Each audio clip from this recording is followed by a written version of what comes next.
வெத்திலையில் பாக்கு வச்சு 10 பேரை சாட்சி வச்சு தித்திக்கிற ஆசைக்கெல்லாம் தேதி ஒண்ணு உருவாச்சு.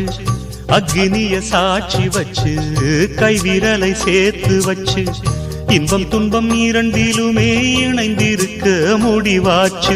பள்ளியறை பள்ளியிலே படிக்கும் இன்ப வேதம், பிள்ளைமணி செல்வங்களே அன்னை தந்தை கீதம்.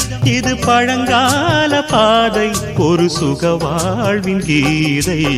7 ஜென்ம பந்தம் மனைவி என்பது, இதில் நீ வேறு நான் வேறு யார் சொன்னது?